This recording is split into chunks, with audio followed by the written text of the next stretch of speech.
नमस्कार साथियों। तो आज है 27 मार्च 2026। दोस्तों, एज पर एक्सपेक्टेशन बाजार आज बहुत ही वाहियात था, बहुत ही खराब था, जहां पे निफ्टी 50 अगेन 23,000 के लेवल को ब्रेक किया और क्लोजिंग दिया लगभग 450 पॉइंट नीचे आके 22,819 पॉइंट पे, लगभग 2.09% गिरावट के साथ। अब ऐसा भी नहीं है कि ये एक आध दिन की बात है, बात यह है कि ये वॉर दोस्तों जब तक कंटिन्यू रहेगा उतना ही मार्केट और वीक होता जाएगा, क्योंकि और ज्यादा क्राइसिस बढ़ेगा। क्राइसिस बढ़ने से एफआईएस की सेल ऑफ होगा लगातार। ऑलरेडी हमने देखा मार्च में पिछले कुछ सालों की रिकॉर्ड सेल कर चुका है एफआईएस ने। सो दोस्तों, मार्केट से रिलेटेड बहुत सारे जानकारी देना है, तो रिक्वेस्ट करूंगा आप सभी को प्लीज वीडियो को बिना स्किप के पूरा अंत तक जरूर देखना। बाय द वे, आज हम इस वीडियो में जो नेक्स्ट डे मार्केट एनालिसिस वाला पार्ट को कवर करते हैं ना, उसको नहीं करेंगे, क्योंकि बीच में 2 दिन बाजार फुल डे क्लोज रहेगा, सैटरडे संडे। तो मार्केट एनालिसिस वाला पार्ट को फिर से हम कवर करेंगे जब फिर से बाजार ओपन होगा, मतलब सोमवार, उसके पहले रविवार रात की 10:30 की वीडियो में, ठीक है।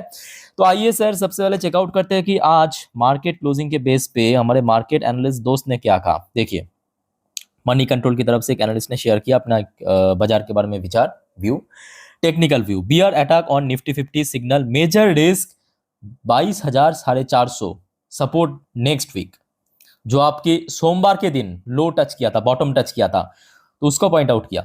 और साथ में bank Nifty 51,300 crucial bank Nifty के लिए। Iran crisis lift India VIX, मतलब जो वॉलेटाइल इंडेक्स है उसको 27 तक पहुंचा दिया। और इस लेवल पे आपको पता है कि विक्स कब पहुंचा था आपके 2022 में, 2022 की मार्च में। क्यों पता है? जब रशिया यूक्रेन की जो जंग, ये जो 4 साल से चल रहा है, वो शुरू हुआ था, फिर से पहुंच गया उस लेवल पे। खैर दोस्तों, इस टॉपिक को हम रविवार रात को ही कवर करेंगे, बीच में बहुत सारे चेंजेस हो सकता है, लेट्स सी क्या होता है। ओके, तो फिलहाल देखिए, बहुत सारे इकोनॉमिकल डेटा और भी जानकारी देना है, तो थोड़ा पेशेंस रखिए और स्टेप बाय स्टेप सुनिए, समझते जाइए। सबसे पहले आ जाइए, आज भारत की एक बहुत इंपॉर्टेंट इकोनॉमिकल डेटा आउट हुआ, विदेशी मुद्रा भंडार यानी फॉरेक्स रिजर्व की डेटा। फॉरेक्स रिजर्व इस हफ्तों को लेके बैक टू बैक 3 हफ्ता गिरावट हुआ, और मैं कहूंगा ये बहुत ज्यादा चौंकने वाली बात नहीं है, क्योंकि जिस रफ्तार से इंडियन करेंसी की वैल्यूएशन गिर रहा है, तो उसको स्टेबल रखने के लिए सेंट्रल बैंक यूटिलाइज कर रहा है फॉरेक्स रिजर्व। और इस हफ्ता टोटल $11.41 बिलियन कम होके भारत के पास टोटल फॉरेक्स रिजर्व बचा है $698.346 बिलियन। और देखिए, अभी तो कोई फायदा भी नहीं है, क्योंकि इंडियन करेंसी की वैल्यूएशन बैक टू बैक गिर ही रहा है, लगभग 95 के आसपास पहुंच चुका है यूएसडी के अगेंस्ट में। बाय द वे, नेक्स्ट देखिए, आज एक और इंपॉर्टेंट रिपोर्ट आउट हुआ, बट ये रिपोर्ट दोस्तों बहुत बढ़िया रहा। ये रिपोर्ट में देखा गया कि मतलब 2025 में भारत की जो अनएम्प्लॉयमेंट रेट, मतलब जो बेकार की परसेंटेज भारत में, वो और कम हो चुका है, जो कि इकोनॉमिकल पॉइंट ऑफ व्यू से और अच्छा है ना। एक बार मैं आपको दिखा देता हूँ, जैसे कि 2022 की जो डेटा के अकॉर्डिंग 3.6% था। 2024 की, मतलब यहाँ पे कैलेंडर ईयर की बात हो रहा है, ठीक है, 2024 में था, रिड्यूस होके 3.2%, 2025 में और कम होके 3.1% पे आ गया। चलो, ये तो काफ़ी अच्छी डेटा रहा। अच्छा, नेक्स्ट देखिए, सेबी की तरफ से भी कुछ यहाँ पे घोषणा हुआ, SEBI further extend suspension on की agri commodity derivatives till March 2027। But यहाँ पे मैं कहूँगा, आप जैसे निवेशकों के लिए जरूरी नहीं है, ये बेसिकली जो ट्रेडर्स है, मतलब ट्रेडिंग वगैरह करते हैं एफएनओ के ऊपर, उनके लिए इंपॉर्टेंट है, ठीक है। तो छोटा सा अपडेट था, बस आपको मैं जानकारी पर्पस दे दिया। अच्छा, उसके बाद आ जाइए आईसीआईसीआई डायरेक्ट। आईसीआईसीआई डायरेक्ट की तरफ से भी कुछ घोषणा हुआ, IT stocks trading at discount after correction. ये तो फैक्ट है। अब आईटी स्टॉक्स दोस्तों 1 महीने से नहीं गिरा है, वो पिछले 3 महीने से गिरा है। वो गिरावट शुरू हुआ था जनवरी से, जनवरी गिरा, फरवरी गिरा, मार्च में जैसे ही थोड़ा रिकवर करने की कोशिश मतलब करने लगा था, वॉर शुरू हो गया। तो ये भी फैक्ट है कि आईटीज में कोई बहुत बड़ा गिरावट नहीं हुआ वॉर के कारण, थोड़ा बहुत पिटा है बीच बीच में, आज थोड़ा बहुत कह सकते हो फ्लैट था, कुछ कुछ शेयर थोड़ा वीक भी था। अच्छा, साथ में ये भी मेंशन किया कि लॉन्ग टर्म के लिए एक अपसाइड जो पोटेंशियल है। चलो, बहुत बढ़िया। अच्छा, आगे बढ़ते हैं। नेक्स्ट देखिए, एक और मार्केट एनालिस्ट की स्टेटमेंट आया है मार्केट के बारे में, Nifty could slip to 22,000 on break of next support. तो मतलब अगला सपोर्ट अगर ब्रेक हो गया, मतलब जो यही सोमवार टच किया था 22,400-500 के अराउंड, वो अगर ब्रेक हो गया, तो मे बी 22,000 की जो सपोर्ट लेवल है अगला, वो भी स्लिप कर सकता है। लेट्स सी क्या होता है। बट हाँ, इस बीच में देखिए, अगर कुछ पॉजिटिव डेवलपमेंट होता है जियोपॉलिटिक्स में तो मे भी स्लिप करना बहुत दूर की बात है, बट इन केस अगर ऐसा ही चलता है तो उसमें कोई डाउट नहीं है, आराम से पहुंच जाएगा। अच्छा, इलेरा कैपिटल की तरफ से, इलेरा कैपिटल की तरफ से, global market face liquidity strain as India emerge as epicentre of EM outflow, ये इलेरा कैपिटल की तरफ से कहा गया। लेट्स सी क्या होता है, बट सारा का सारा दोस्तों ये क्राइसिस आपके वॉर की वजह से, तो जब तक ये वॉर चलेगा क्राइसिस रहेगा, मार्केट में पिटाई होगा। बाय द वे, आज भारत के वित्त मंत्री सीतारामन जी की तरफ से भी कुछ यहाँ पे कमेंट आया है। Centre plan to borrow 8.20 lakh crore, 8,20,000 crore borrow करेगा from market in first half of financial 27। Okay, ये एक बड़े क्वेश्चन है सरकार की तरफ से। बाय द वे, अभी जो हाल फिलहाल में चर्चा चल रहा था कि जिस रफ्तार से ऑयल प्राइस बढ़ रहा है ना, क्रूड ऑयल मतलब WTI क्रूड या ब्रेंट क्रूड, वो बहुत जल्दी 150 तक पहुंच जाएगा। अब दोस्तों जो एक्सपर्ट या एनालिस्ट के हिसाब से, भाई 150 तो बहुत छोटा नंबर है, अगर ऐसा ही चलता रहा मतलब 2026 की मिड तक ये वॉर एक्सटेंड कर गया तो $200 पर बैरल तक भी पहुंच जाएगा। मैं आपको एक बार यहाँ पे पढ़ के सुना देता हूँ। देखिए, ग्लोबल ऑयल मार्केट में भी under estimating the scale of current crisis with Macquarie, तो ये कौन कहा? मैक्वेरी ने कहा। Group warning the crude prices could surge an unprecedented $200 per barrel if the Iran conflict drag into mid-year। मान लीजिए कि जून तक अगर पहुंच गया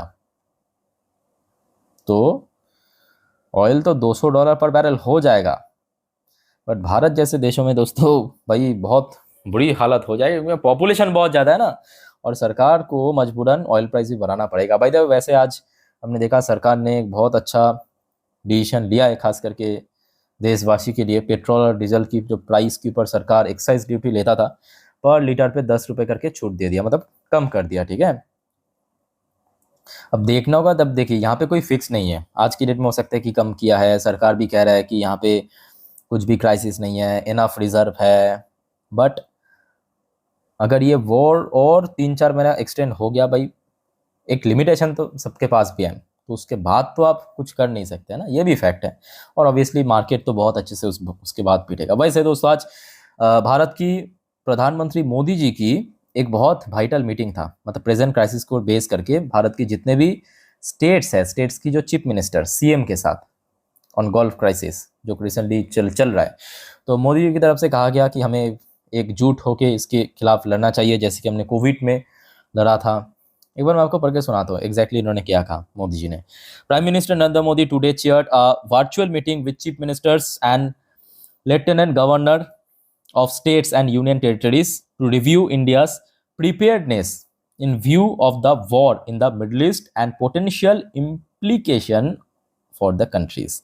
तो उसके हिसाब से जैसे ऐसा डिसीजन या नेसेसरी एक्शन लेना चाहिए उस हिसाब से लेने के लिए इन्होंने सलाह दिया। तो मोदी जी अपना अपना काम कर रहा है, चीफ मिनिस्टर्स भी अपना अपना काम कर रहा है। लेट्स से आगे क्या होता है, बट अल्टीमेटली देखिए यहाँ पे कोई स्टेट्स या कोई सेंट्रल, इनकी कोई मैं कहूँगा कोई मतलब कुछ चीज़ों पे कुछ भी फंक्शन नहीं है, जैसे कि ऑयल प्राइस या गोल्ड प्राइस या गैस की प्राइस, ये सब कुछ डिपेंड करेगा दोस्तों इंटरनेशनल मार्केट में क्या चल रहा है ना। तो यहाँ पे स्टेट वर्सेस सेंटर करने से कोई फायदा नहीं है, बहुत लोग कर रहे हैं बट मैं कहूँगा कोई फायदा नहीं है। अच्छा, आगे बढ़ते हैं दोस्तों अगले टॉपिक पे, बट उसके पहले आप सभी को रिक्वेस्ट करूंगा, अगर आपको वीडियो अभी तक अच्छा लगा, इन्फॉर्मेटिव लगा, प्लीज वीडियो को लाइक करना, और प्लीज दोस्तों चैनल को सब्सक्राइब करके जरूर रखना, ऐसे इन्फॉर्मेटिव वीडियो हमेशा हर रोज पाने के लिए। देखिए, आप जब सब्सक्राइब करते हो, वीडियो को लाइक करते हो, आपके दोस्त के साथ, फैमिली के साथ शेयर करते हो, तो मुझे भी बहुत ज़्यादा मोटिवेशन मिलता है इस प्रकार की जानकारी, ऐसे ही डेटा आप तक पहुंचाने के लिए। एकदम फ्री ऑफ कॉस्ट है दोस्तों, फटाफट सब्सक्राइब कर लीजिए।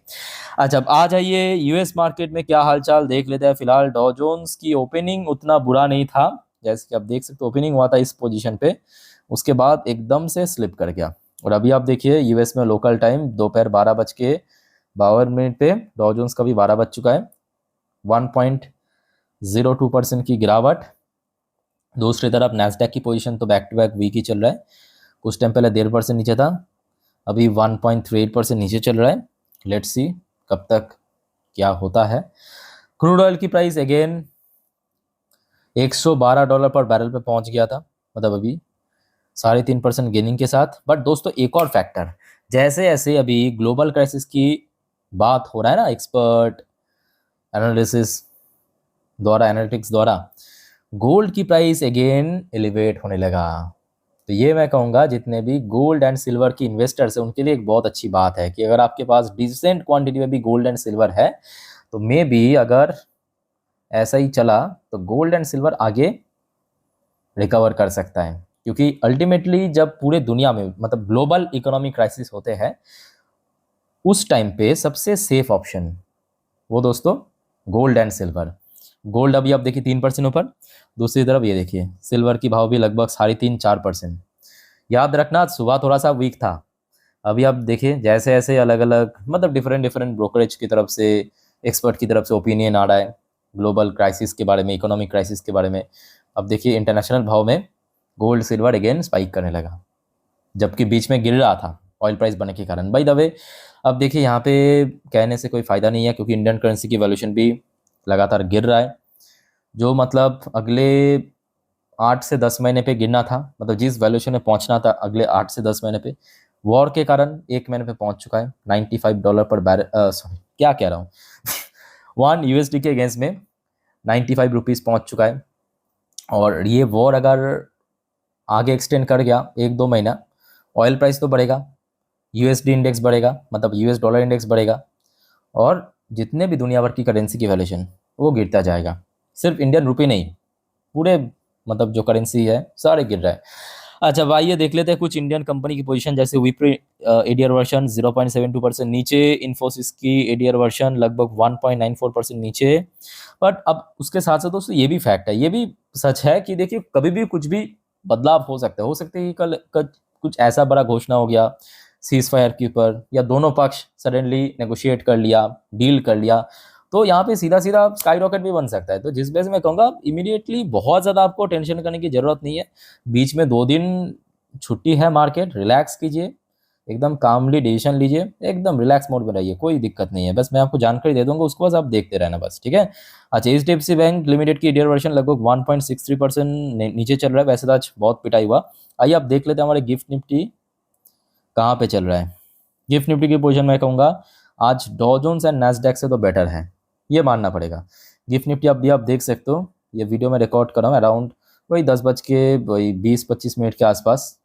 कहाँ पे चल रहा है 22,774 पॉइंट पे, 22,474 पॉइंट में, मतलब आज जहाँ पे हमारे निफ्टी क्लोजिंग दिया वहाँ से कितना होगा, इधर आपके 20 पॉइंट रफली मान लेते हैं, इधर आपके अराउंड 26 पॉइंट, 26 और 20 में 46 पॉइंट नीचे चल रहा है, मतलब बहुत नीचे नहीं है। और इसमें तो प्रीमियम भी नहीं है क्योंकि अगले सोमवार ये एक्सपायर करेगा, मंगलवार छुट्टी है, ठीक है। तो मतलब 46 पॉइंट अभी फिलहाल नीचे चल रहा है, 46 पॉइंट नीचे। तो मैं कहूँगा अभी पोजिशनल वाइज उतना भी नेगेटिव में नहीं है जितना होना एक्चुअली चाहिए था, क्योंकि नैस्डैक और डॉ जोन्स 1% 1.5% नीचे चल रहा है, तो उस हिसाब से माहौल फिर भी सही है। अब अगर देखिए कल सैटरडे या संडे, क्योंकि हर मतलब जो भी अपडेट हो रहा है ना, आप लोगों ने आई थिंक नोटिस किया होगा सैटरडे संडे के दिन कुछ ना कुछ बड़ा अनाउंसमेंट हो रहा है। तो कल अगर कुछ ऐसा अनाउंसमेंट हो गया क्योंकि मार्केट के फेवर में, ठीक है, तो उस मामले में सोमवार अच्छा भी हो सकता है। बस आप एकदम टेंशन फ्री रहिए, डोंट वरी।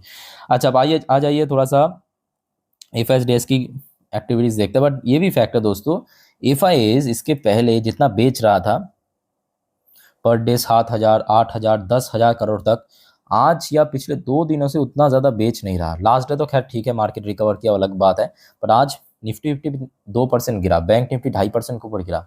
उसके बावजूद भी FIs ने 4,367 करोड़ बेचा, और आपके DIs ने 3,566 करोड़ बेचा, और वॉल्यूम भी बहुत ज़्यादा था, मतलब बहुत साइड में, चाहे FIs की बाइंग साइड बात करें, FIs की सेलिंग साइड बात करें, या DIs की बाइंग एंड सेलिंग साइड की बात करें, वॉल्यूम काफ़ी तगड़ा था, और नेट वैल्यू आज उतना भी नहीं था FIs द्वारा, ठीक है। तो लेट्स सी क्या होता है।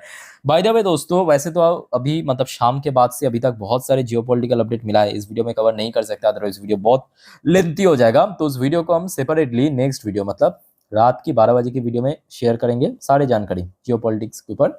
तो देख लेना जरूर। आप अगर जल्दी सो जाते हो कोई प्रॉब्लम नहीं है, सुबह उठ के देख लेना, बस आप चैनल को सब्सक्राइब करके रखिए, ठीक है।